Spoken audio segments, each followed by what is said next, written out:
Saudara sekalian yang dikasihi Tuhan Yesus Kristus, selamat beribadah dalam kebaktian Minggu online GKI Kelapa Cengkir. Warta lisan yang perlu diperhatikan yaitu pada ibadah hari Minggu tanggal 10 Januari 2021, kita akan bersama-sama merayakan perjamuan kudus secara online. Dalam rangka mengantisipasi tatanan normal baru versi 2021 dan rencana vaksinasi, maka Komisi Dewasa Muda bekerjasama dengan gugus tugas COVID-19 GKI Kelapa Cengkir mengadakan seminar live after vaksin pada hari Sabtu tanggal 9 Januari 2021 pukul 16.00 sore.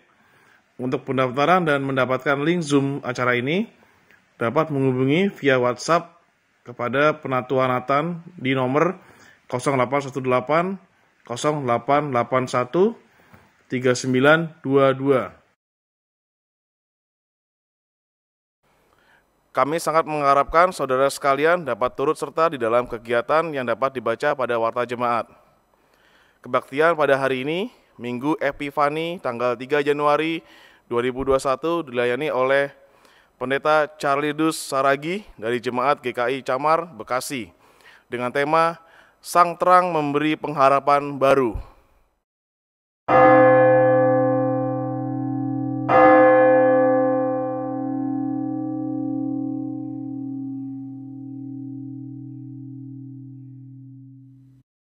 Umat Tuhan, hari ini kita memasuki ibadah minggu pertama di tahun yang baru, tahun 2021. Kita bersyukur atas karya kasih Allah yang berkenan menyertai kita semua, hingga boleh memasuki tahun yang baru ini. Walaupun saat ini kita masih beribadah secara online, marilah melalui ibadah pertama di tahun 2021 ini, kita menjadikannya sebagai langkah awal untuk kehidupan dengan pengharapan bahwa keadaan akan lebih baik. Pemulihan yang utuh dan menyeluruh akan dirasakan oleh orang yang percaya di dalam Yesus Kristus Sang Terang. Marilah kita berdiri, kita awali ibadah ini dengan memuji Tuhan dari KJ 139 ayat 1 dan 3.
Saudara-saudara, kita tabiskan ibadah kita pada hari ini dengan sebuah pengakuan bahwa pertolongan kita adalah di dalam nama Tuhan yang menjadikan langit dan bumi.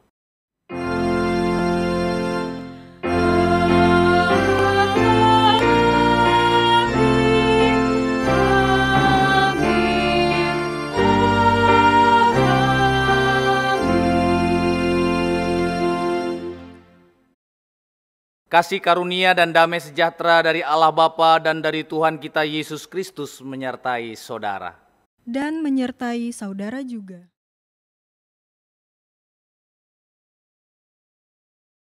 Tema ibadah kita pada hari ini adalah Sang Terang Memberi Pengharapan Baru. Kita diajak untuk melihat pengharapan baru di dalam Tuhan Yesus di tahun 2021 ini.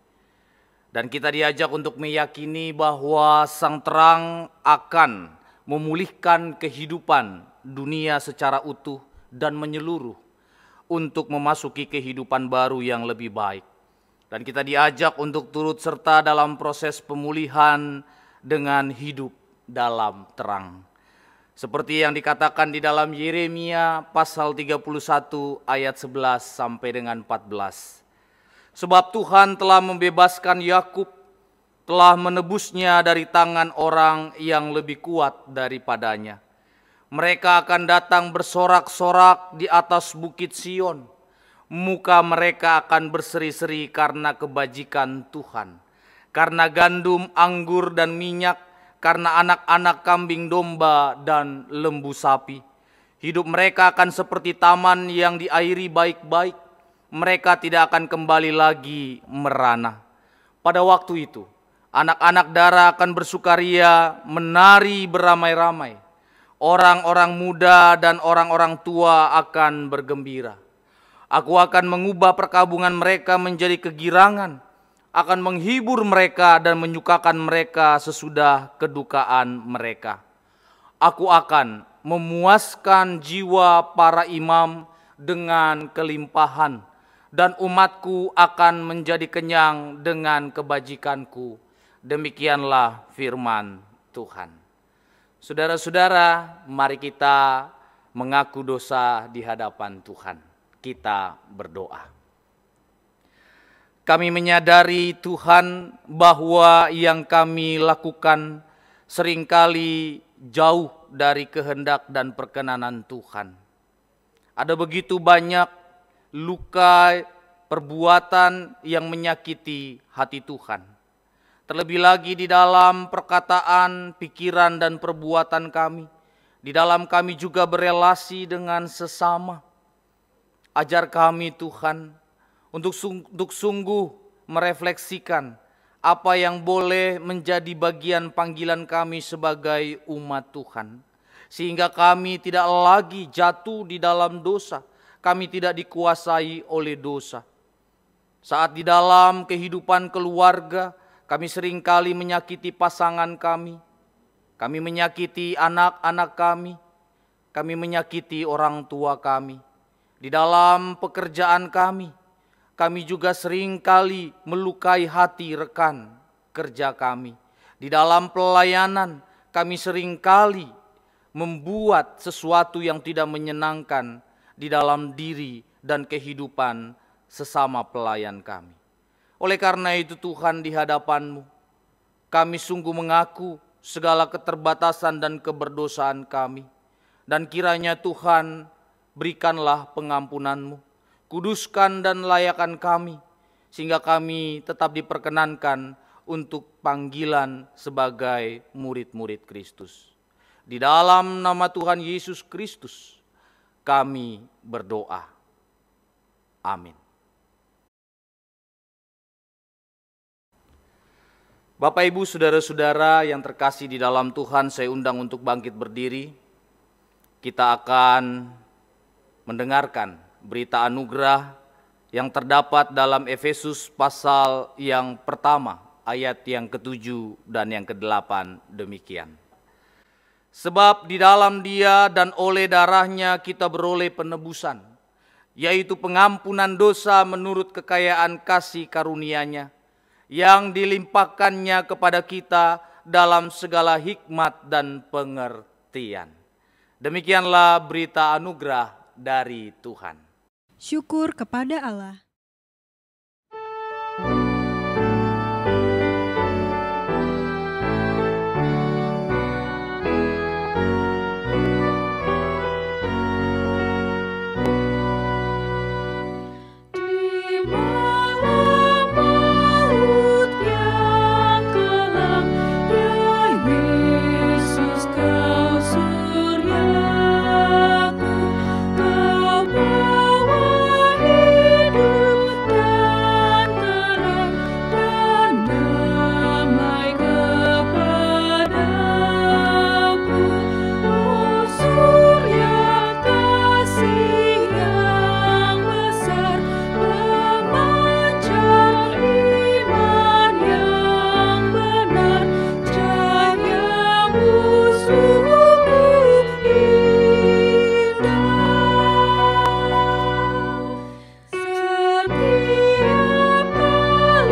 Saudara-saudara, mari kita berdoa untuk memohon pimpinan Tuhan.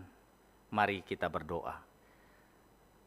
Di dalam Kristus kami merindukan tuntunan Tuhan melalui firman-Mu. Sehingga ketika kami akan meneruskan tahun 2021 ini, kami sungguh dibekali dan juga kami diteguhkan iman percaya kami, supaya kami tidak ragu akan jalan Tuhan yang Engkau sediakan adalah yang terbaik. Oleh karena itu Tuhan, kuduskan dan layakkan kami ketika kami membaca firman Tuhan dan merenungkannya, supaya kami memberlakukan di dalam kehidupan kami. Hikmat di dalam tuntunan Roh Kudus kiranya menyertai kami. Di dalam nama Tuhan Yesus Kristus Sang Firman kehidupan kami berdoa. Amin. Bacaan Alkitab dari Injil Tuhan Yesus Kristus menurut Yohanes pasal 1 ayat 1 sampai 18.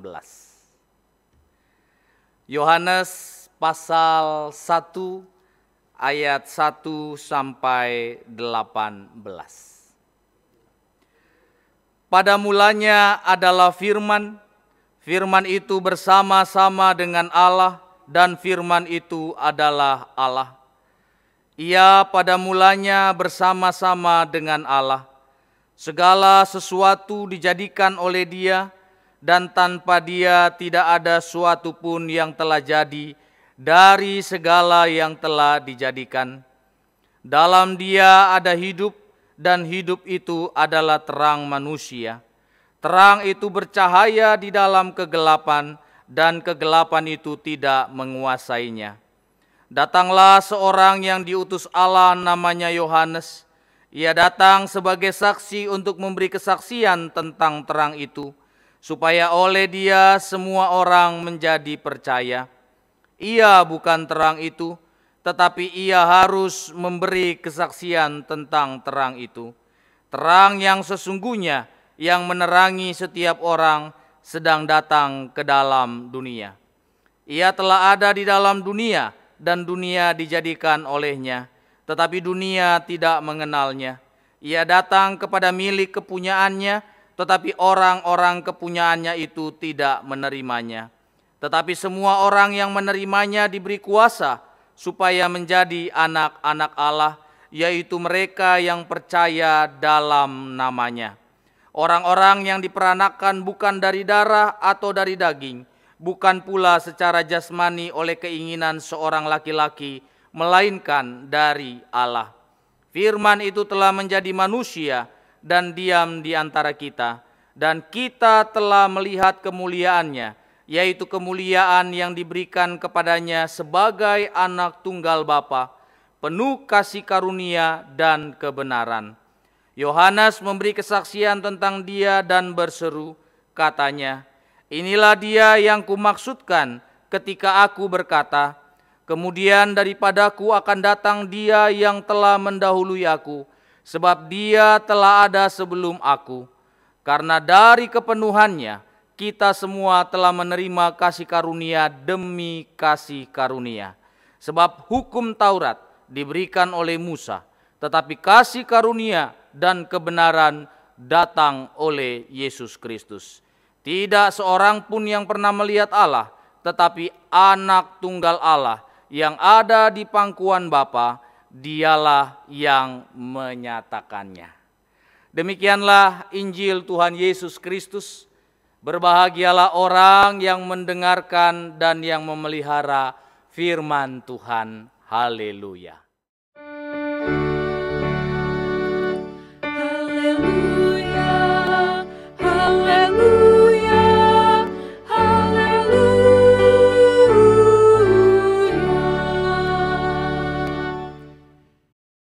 Salam sehat, Bapak, Ibu, saudara-saudara. Tema kita pada hari ini adalah Sang Terang Memberi Pengharapan Baru. Belum lama, tahun 2021 kita jalani.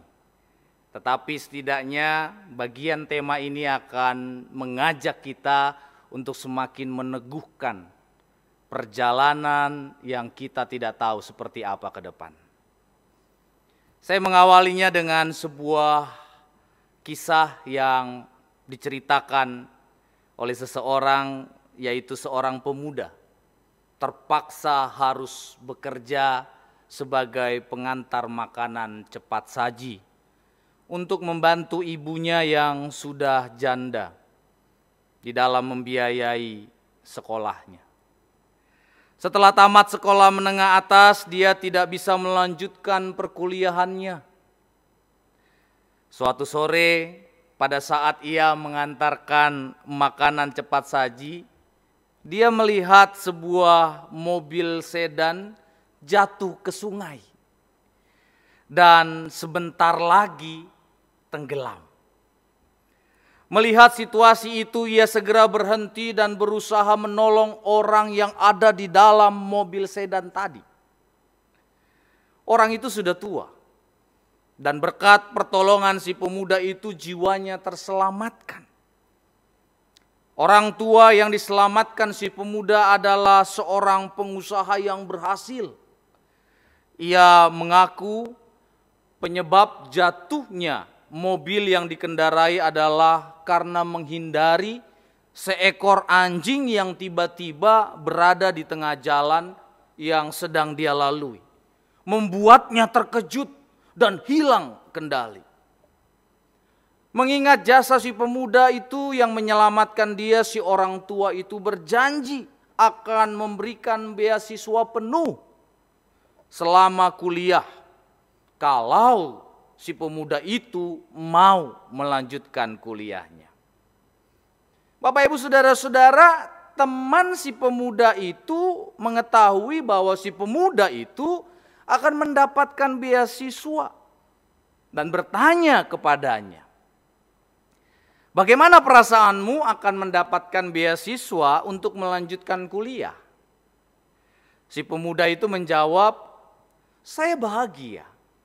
Tetapi yang lebih membuat saya berbahagia adalah pagi sebelum saya berangkat mengantar makanan dan menyelamatkan orang tua itu, karena pagi itu saya sangat kecewa dan merasa Tuhan tidak adil. Sehingga saya mengambil pistol dan meletakkan di dalam mulutku dan lalu menembakkannya. Tapi rupanya kehendak Tuhan berbeda sebab pistol itu rupanya kosong." Dia melanjutkan lagi, "Seandainya Tuhan tidak baik, maka aku tidak mungkin bisa menyelamatkan orang tua itu dan tentunya saya sudah mati." Bapak Ibu Saudara-saudara yang dikasihi oleh Tuhan Yesus Kristus, sebagai orang Kristen, kita menyadari bahwa hidup kita itu ditopang oleh kasih karunia Tuhan. Kita diselamatkan oleh kasih karunia Tuhan. Dan hidup kita setiap saat pun dipenuhi oleh kasih karunia Tuhan. Karunia Kristus telah merengkuh kita untuk mengalami karunia rohani sorgawi. Kita dipulihkan dan dikuduskan di dalam Kristus. Kita yang dikuduskan dalam kasih dijadikannya sebagai anak-anak Allah. Kuasa penebusan berdampak supaya kita mengalami pengampunan dosa dan mengalami segala hikmat dan pengertian akan Allah. Kesemuanya itu bertujuan agar kita mengerti kehendaknya yang paling dalam. Selanjutnya setiap kita dikaruniai pengudusan, pengampunan dosa untuk diajak tetap berkarya seturut tentang apa yang menjadi jalan kehidupan yang Tuhan ajarkan. Ketika kita sungguh percaya akan kuasa penebusan, pengampunan dosa dan kasih karunia yang mentransformasi, mengubahkan kehidupan, maka Roh Kudus akan membimbing kita untuk mengerjakan karya keselamatan. Itulah yang dimaksudkan dalam keterpilihan kita sebagai anak-anak Allah. Supaya kita senantiasa memuliakan Allah dan bekerja sesuai dengan kehendak Tuhan.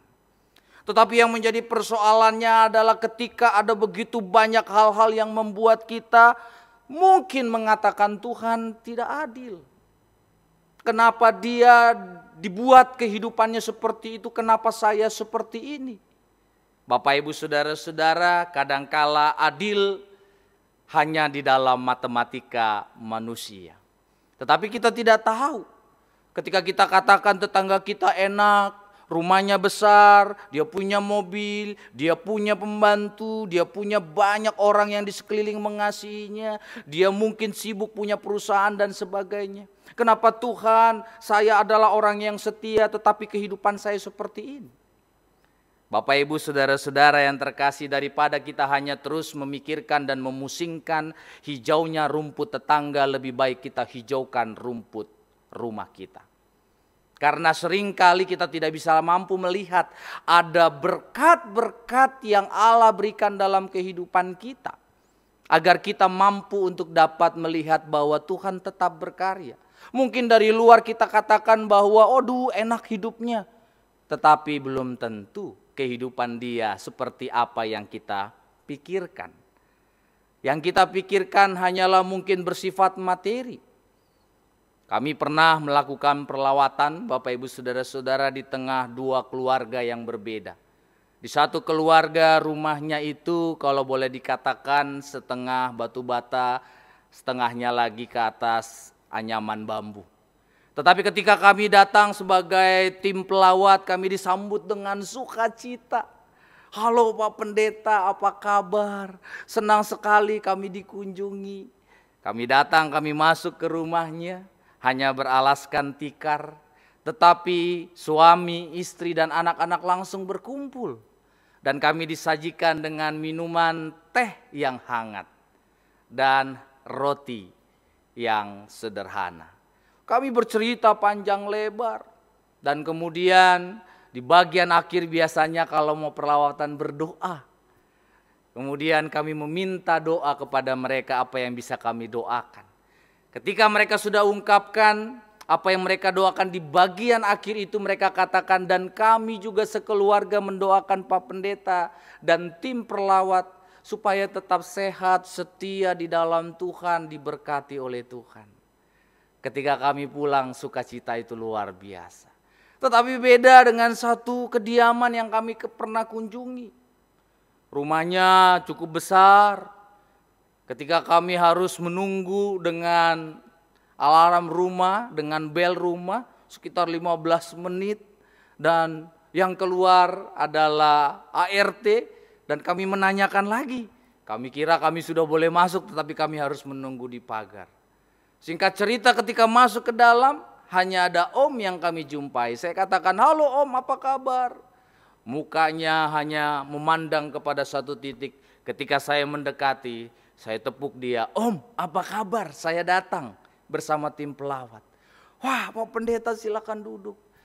Sebelum kami tanya bagaimana kabarnya, dia langsung katakan, Pak Pendeta tolong doakan. Doakan keluarga saya. Saya sendirian, ditinggal, semuanya sibuk. Dan saya tidak mendapatkan perhatian. Saya seorang diri di sini. Bapak Ibu Saudara-saudara, padahal keluarga itu dipenuhi dengan begitu banyak hal yang membuat mereka bisa sesungguhnya dikatakan berbahagia. Tetapi bukan itu. Kebahagiaan yang akan dibandingkan dengan keluarga tadi, yang dimana sambutan yang hangat, cinta kasih dan cerita demi cerita. Tetapi di satu keluarga ini berbeda. Oleh karena itu jangan buru-buru mengatakan Tuhan tidak adil. Karena setiap apa yang kita alami, yang kita jalani, pasti tujuannya ketika kita setia, Tuhan akan memberikan hal-hal yang baik. Bapak Ibu Saudara-saudara, di dalam bagian Yohanes yang tadi kita baca, kita bisa melihat seluruh alam dengan segala kebaikannya dicipta oleh Sang Firman. Maka di dalam Injil Yohanes ini dikisahkan bagaimana Sang Firman itu yang berdaya cipta datang bagi kita. Supaya kita yang menerimanya diubahkan menjadi anak-anak Allah. Sang Firman di dalam bagian perikop ini adalah Sang Firman yang menciptakan dunia dengan kebaikan. Sang Firman yaitu Tuhan Yesus Kristus hadir di tengah-tengah manusia untuk memperbarui kehidupan manusia.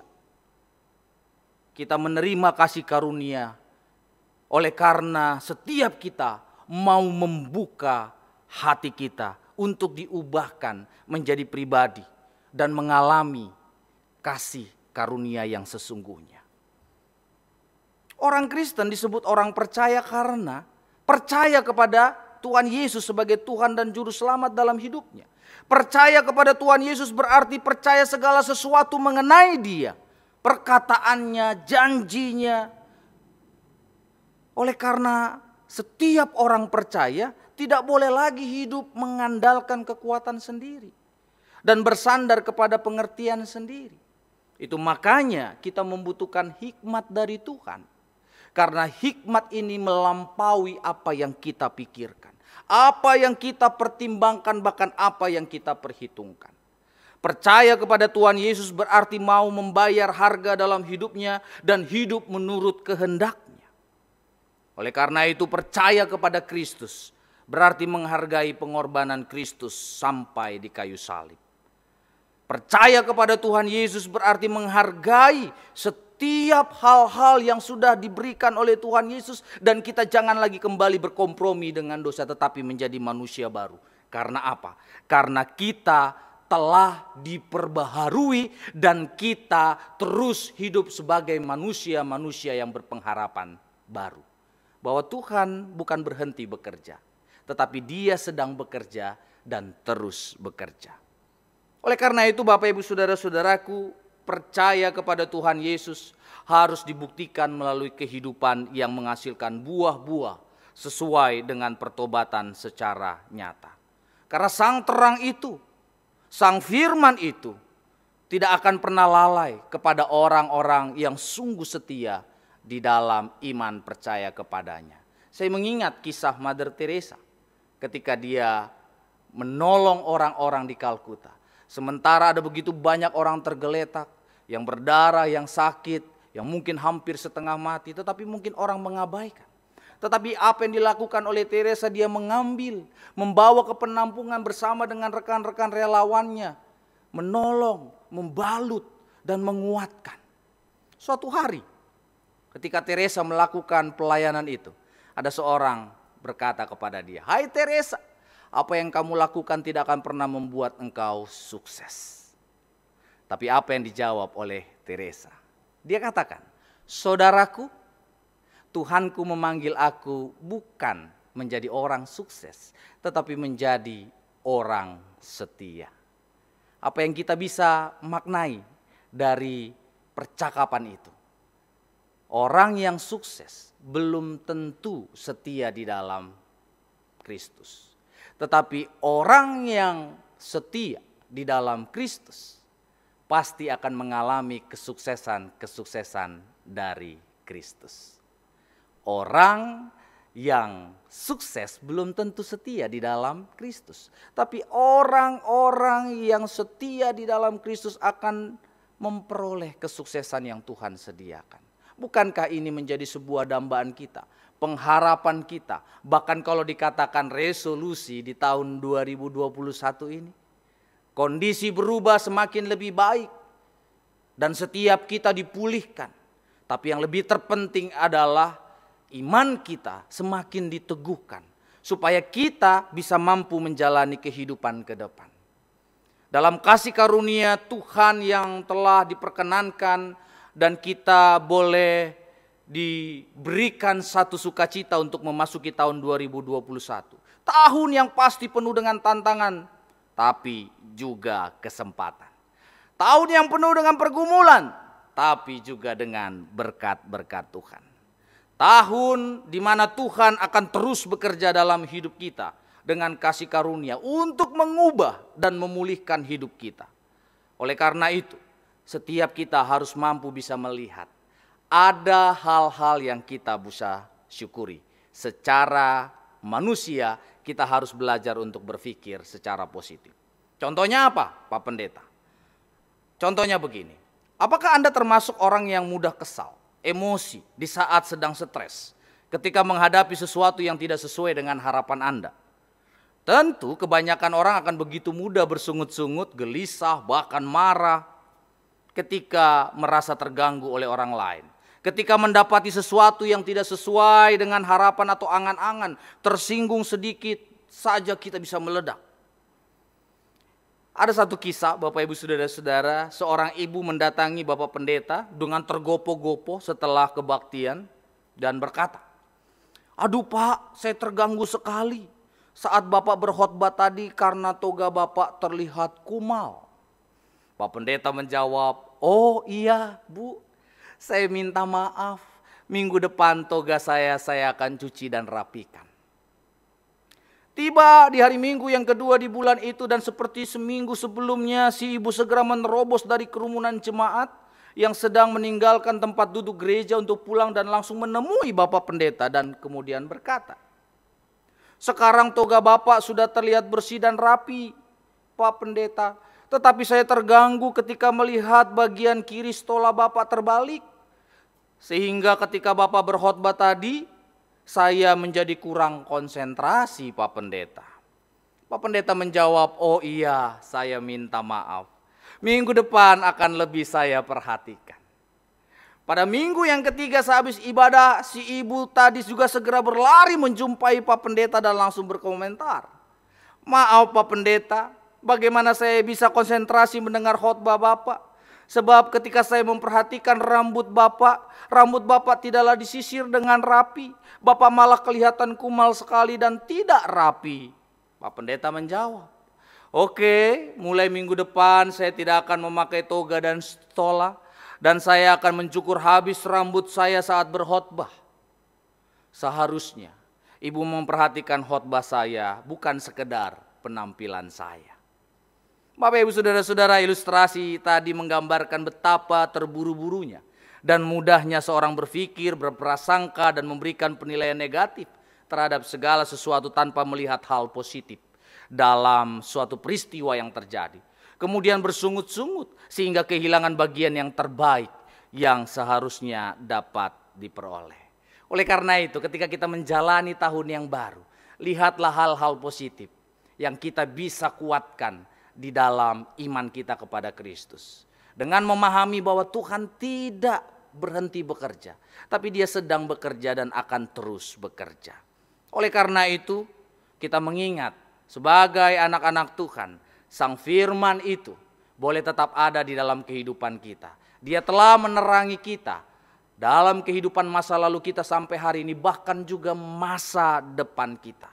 Yang lebih terpenting adalah berserah secara total dan melihat bahwa ada hal-hal baik yang Tuhan sediakan sekalipun di tengah-tengah kehidupan atau peristiwa yang buruk.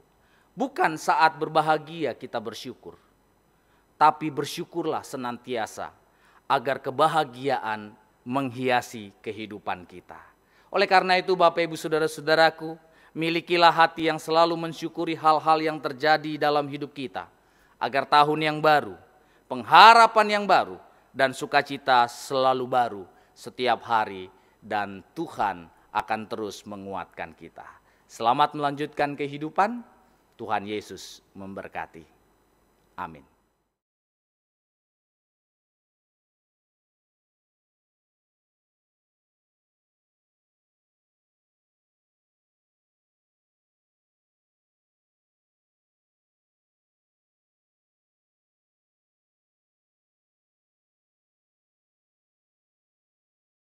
Marilah kita bersama dengan gereja dari segala abad dan tempat mengakui iman kita menurut pengakuan iman rasuli.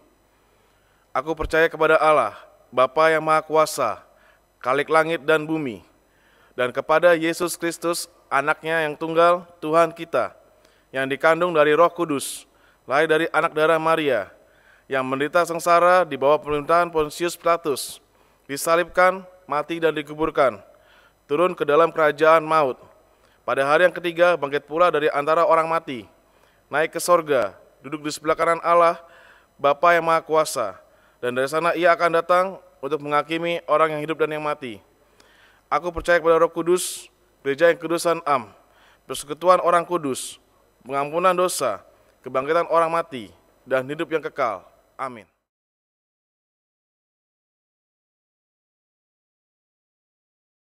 Saudara-saudara, kita memasuki persiapan perjamuan kudus.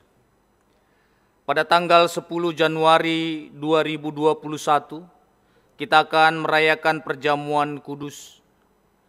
Untuk menyambut perayaan itu, marilah kita mempersiapkan diri dengan memeriksa diri kita masing-masing. Pada perjamuan terakhir, Kristus meminta kita merayakan perjamuan kudus.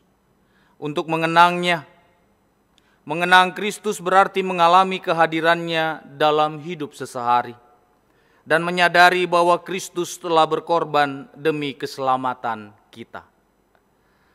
Sudahkah saudara hidup dalam persekutuan yang akrab dengan Yesus, sehingga saudara mengalami kasih, kuasa, dan kebenarannya?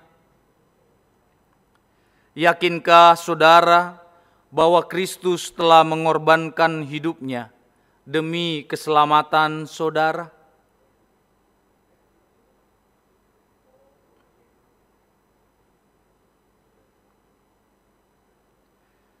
Pada perjamuan terakhir, Kristus memecah roti dan mengangkat cawan, lalu membagikannya pada murid-muridnya. Ketika menerima roti dan air anggur, simbol tubuh dan darah Yesus, kita dipersatukan dengan Kristus. Yesus menjadi kepala, sedang kita adalah tubuhnya. Sudahkah saudara menjadikan Yesus sebagai kepala pemimpin saudara dalam hidup pribadi, berkeluarga, bergereja, dan bermasyarakat? Sudahkah saudara hidup dalam kasih dengan saudara seiman, yang adalah sesama anggota tubuh Kristus?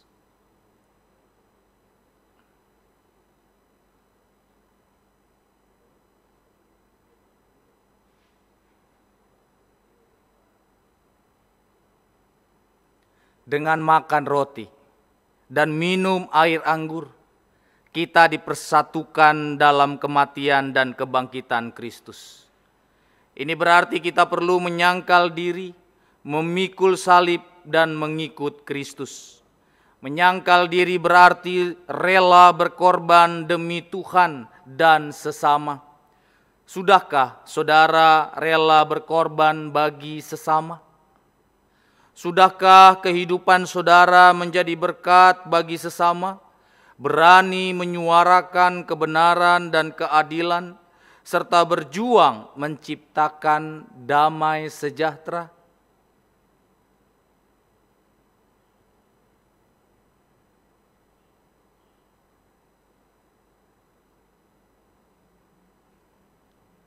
Kiranya Roh Kudus menolong kita dalam mempersiapkan diri merayakan perjamuan kudus mendatang. Bapak, Ibu, Saudara-saudara, mari kita satukan hati di dalam syafaat kita berdoa. Bapa di dalam surga, kami menyadari kondisi yang tidak menyenangkan ini belum berakhir. Pandemi COVID-19 yang terus membuat kami merasakan kegelisahan, kekhawatiran, bahkan rasa takut. Tetapi Tuhan, kami berdoa untuk kondisi dunia, Indonesia. Kuasa dan kasih Tuhan tetap hadir di tengah-tengah kehidupan kami. Engkau berkarya lewat pemerintah yang mengupayakan segala upaya yang terbaik. Kami berdoa kiranya masyarakat pun boleh tetap memahami tanggung jawab untuk menjalankan protokol kesehatan di dalam beraktivitas.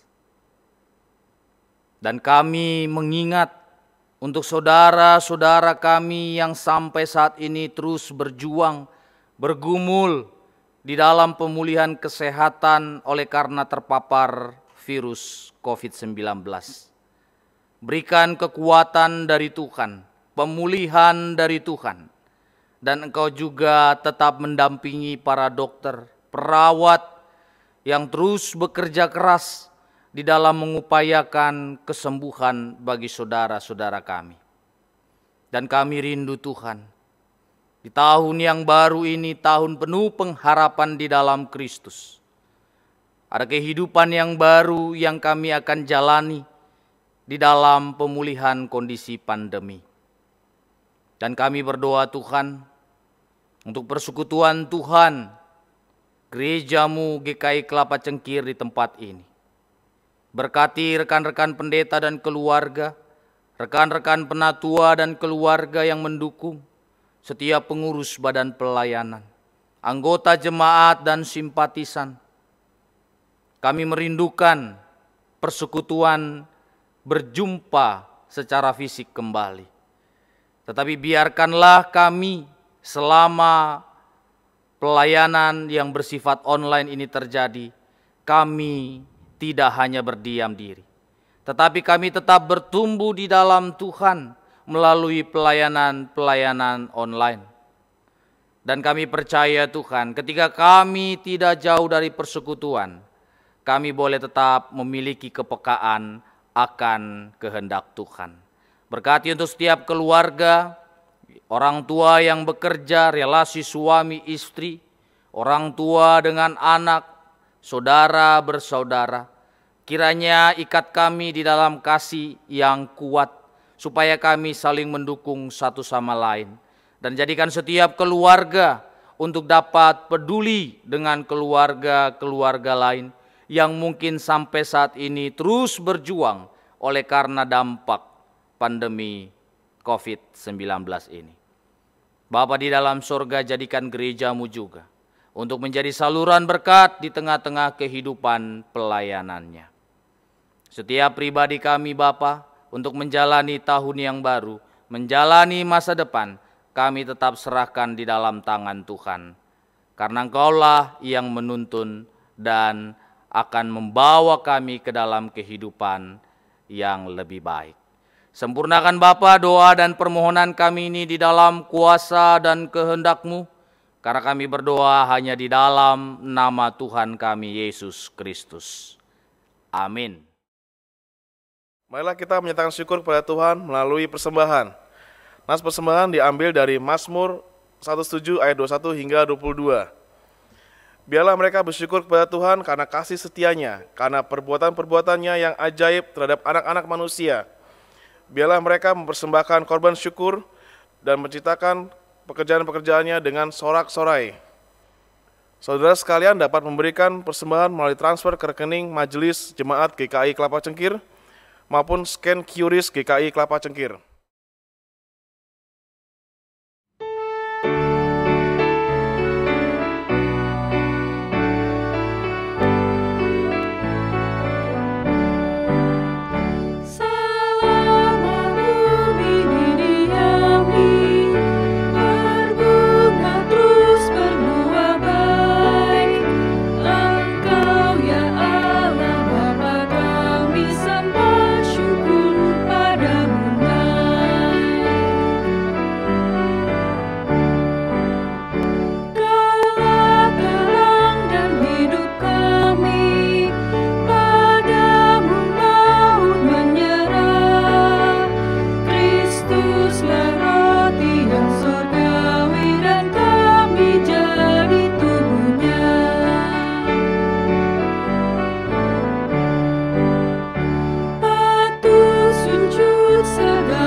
Mari kita berdoa.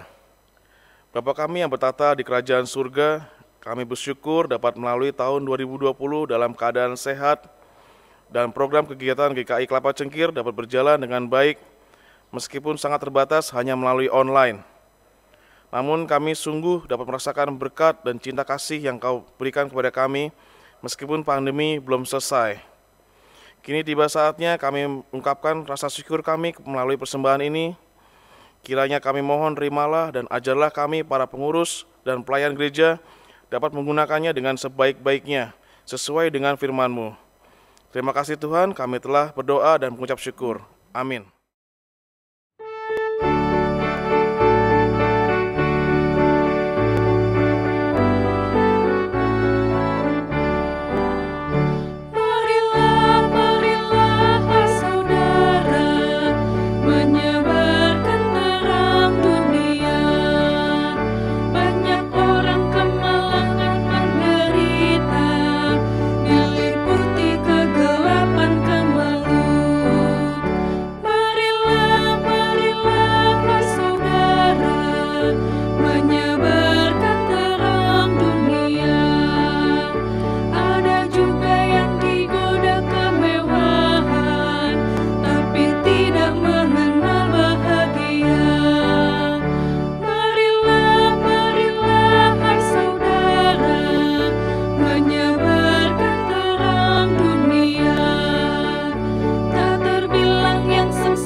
Saudara-saudara, arahkanlah hatimu kepada Tuhan.